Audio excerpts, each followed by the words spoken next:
Are you feeling burdened or weighed down by challenges that you feel are upon your back? If so, I have a word of encouragement for you from the Father, and this is from Luke 10, verses 38 through 42. Now, this is where Jesus goes into Martha's house, and Mary, her sister, is also there. And Martha is fixing him food, taking care of him. Probably his other disciples are with him as well. So she's making sure she's covering all the bases. And Mary, her sister, is just sitting there at Jesus' feet listening to what he has to say. And it says in verse 40, but Martha was cumbered about much serving, and came to him, Jesus, and said, Lord, dost thou not care that my sister hath left me to serve alone? Bid her therefore that she help me. And Jesus answered and said unto her, Martha, Martha, thou art careful and troubled about many things, but one thing is needful. And Mary hath chosen that good part, which shall not be taken away from her. I was reading a book, and in it has you look at your control styles. And my control style, I hate to admit publicly, is the poor me one. And it doesn't really look like, oh, I'm a victim, I'm pitiful. I don't usually come across that way to people. But internally, if I'm, say, putting together a big meal for a house full of people, I'm cooking, I'm trying to do my best to make it all perfect. And there's a little bit of simmering resentment that I'm having to do this by myself. And yet I don't really accept help from anyone else because they're not going to do it to the level that I want it done. I have my way of doing it, and they're just in my way, is the way I tell myself. But there's this simmering resentment. And I'm thinking, I am a lot like Martha, I think, because Martha wanted to serve Jesus. She wanted to give him the best of her skills and her talents that she had in preparing food. But somewhere simmering under the surface is this resentment that she's having to do it all by herself while Mary gets to sit at Jesus' feet and listen to what he has to say. Well, it struck me this past weekend, I did a little birthday party for my dad. And after learning about my poor me control style, I thought, I think I'm causing this myself because nobody tells me to put on a big spread.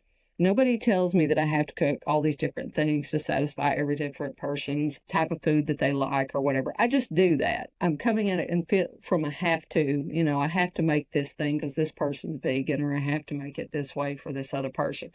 And I get carried away trying to make everything perfect. And so I realized it's my own expectations that's putting the burden on me. It's not that other people have put the burden on me. It's interesting that this word cumbered here, when I looked it up, it's a derivative off of encumbered, which means to tie somebody up, bind them up, put burdens on their backs, make them where they can't really move. They don't have the flexibility to go and move and do anything because they're all bound up by stuff. So I do like Martha did. I put all of this expectations on myself, put these burdens on myself, and then I'm resentful, like Martha was to Mary, because I'm not getting the help that I want to have. But I never really asked for the help or say, hey, come help me, I need help with this, or never discuss the plans necessarily with anyone else that I expect them to pitch in. And all this time you think, but I have to do all this, but I don't. I'm the one putting those expectations on myself. And so was Martha. So what is that better part that Jesus says that Mary chose? Well, food is an energy. So Martha is spending her energy in the kitchen, creating these nice meals. That's where she's focusing her energy. She's giving Jesus the energy of food and energy of her creation. And that's great. There's nothing wrong with that.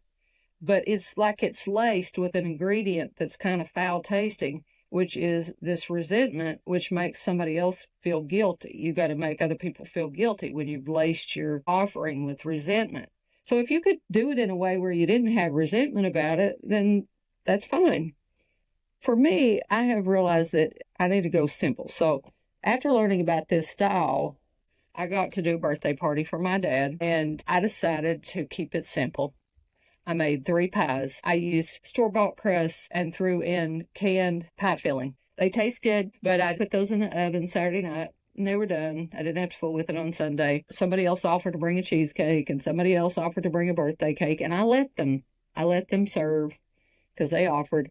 And we had more than we needed. I've still got an extra pie or 2 and half cake and half of a cheesecake. It was totally fine. Everybody enjoyed it. And during the actual event, I was able to go around and talk to people and have good conversations and enjoy it and just be relaxed.